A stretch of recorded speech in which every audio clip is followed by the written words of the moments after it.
Really all started for me about a year and a half ago. I knew that for a long time that I'd wanted to go into ministry at some point, and I'd always envisioned that being in some kind of church setting. But through a lot of different circumstances and different individuals, really felt the dare that God was giving, the challenge that he was giving me was to go and be a campus pastor at Miami University, working with college students and really just trying to intersect and connect with them at a really critical point in their lives. For those who don't know, Miami is a campus of about 16,000 in a town of about 22,000, so they make up the majority of the town. Of the 16,000, I would say probably a pretty generous estimate is that maybe 10% of them are involved in some way with a church or a campus ministry. So 1,600 out of 16,000 probably. Kind of in the area around it, there's one movie theater, a couple of coffee shops, one bowling alley, 37 bars. So, kids love to bowl. One of the big traditions at Miami is every year in the spring, they have Green Beer Day to celebrate St. Patrick's Day and whatever. And the bars open at 5 o'clock in the morning on Green Beer Day.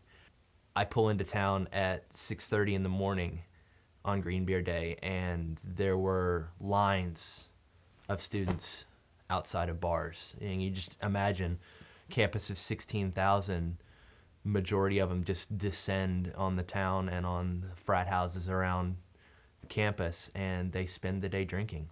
I saw, probably 18, 19-year-old kid get arrested at 8 o'clock in the morning last year.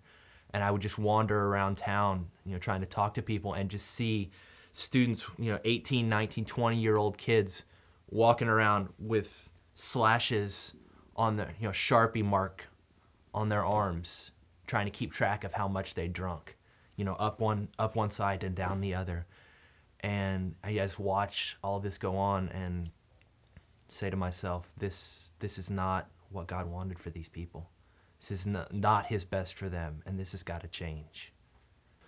And I'm trying to change that by trying to meet people regardless of their background or what kind of spiritual upbringing they have, by meeting them where they're at.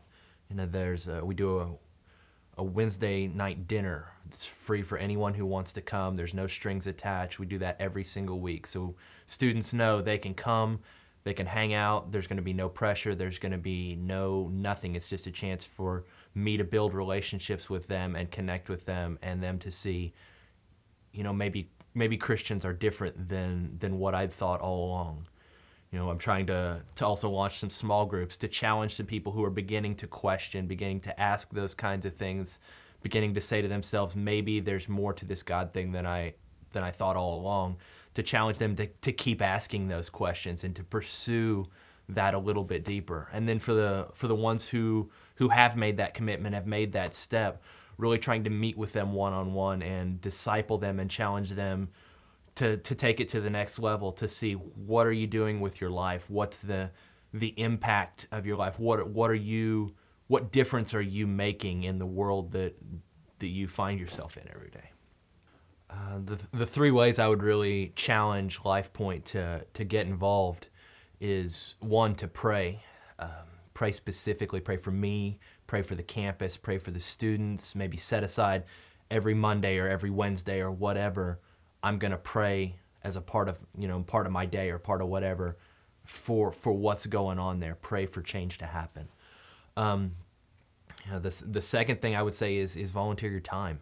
Every Wednesday night we have this free dinner for students, and maybe you come out and just serve. Come out, meet students, serve them food, and just spend time being around them. Or maybe you can't make the trip up there. You don't get off work in time or whatever, but you can cook a meal and send it up with me, and I can say to them, I know you don't know these people, you've never met them, but they made this for you because they care about you, and they want to bless you, and just really become involved in that opportunity we have to show people a different side of what Christianity is all about. And then the third one I would say would be financially. I work basically like a missionary. I don't have a an organization or a company that pays me a salary. My salary, my budget, everything that we do comes from the support of churches and individuals who see the need, who see the mission of what's going on at Miami, and have said, we want to help change that. We want to make a difference in what's going on there. So I would really challenge you to take that on, to really, if anything, that any of these images have really stirred you, to really take hold of that and run with it.